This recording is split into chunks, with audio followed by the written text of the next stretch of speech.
Feeling cute? Might go out later. Psych. Welcome to Thursday, TBT. That means I'm looking at something classic, movie or series on Netflix. So, yeah, Jaws.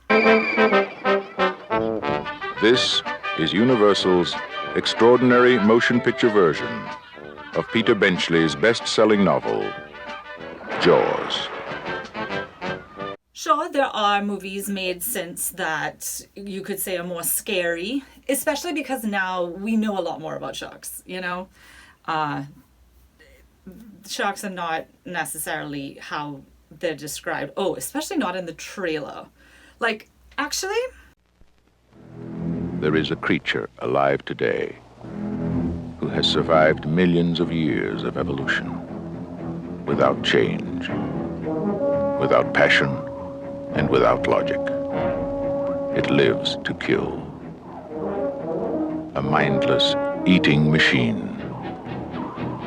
It will attack and devour anything. It is as if God created the devil and gave him jaws.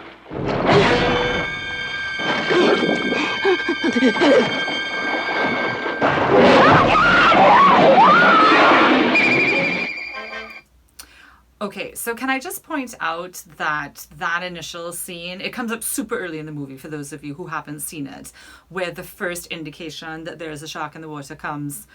Man, that shark really likes to play with its food. This shark, swallow you whole. Knowing the truth about sharks definitely helps a little bit with, you know, some of the action sequences, thriller sequences, horror sequences.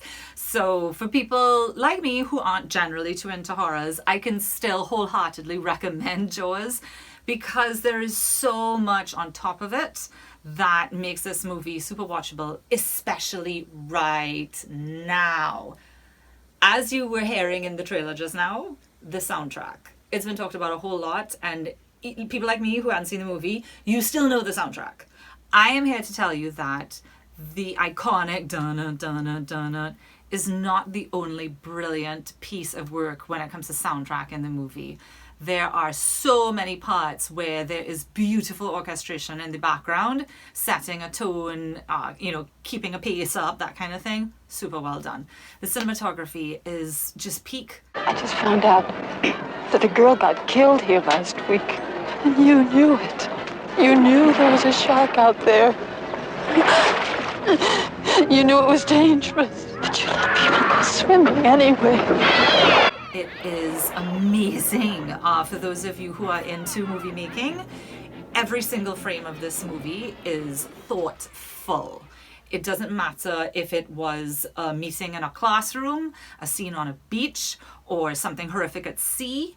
What is in the foreground, background, where it's placed, depth of field, the cuts, some of the transitions are just wow, especially because so much of the movie is about building tension, even in scenes that aren't on its face supposed to be tense. There are many points where they bring in scenes and moments, and you as the viewer you're just not sure if this is going to turn into something bloody and amazing, or what is this? There are lots of scenes that are character development or social commentary. And here's what was really interesting about watching it today, and why all of you, I think, will have a slightly different experience watching it now, rewatching it now, than even if you've seen the movie several times before. And that's because we are facing a pandemic in the world. We're not only going to have to close the beach, we're going to have to hire somebody to kill the shark. Bad fish. And certain organizations, certain governments, certain figures in authority are reacting to it in a variety of ways. It's all psychological. You yell barracuda. Everybody says, huh? What? You yell shark. We've got a panic on our hands on the 4th of July. Have a ball describing the mayor as whichever political figure you want, because there's a few to choose from that could line up with how that guy's taken the whole there's a shark in Amity's situation. Yeah. Is it true that most people get attacked by sharks in 3 feet of water, about 10 feet from the beach? Yeah. Seriously, if the shark keeps attacking people near to shore, why the hell to catch it did they get in a boat and go way out to sea? It makes absolutely no sense. However, it did give the movie its solid third act.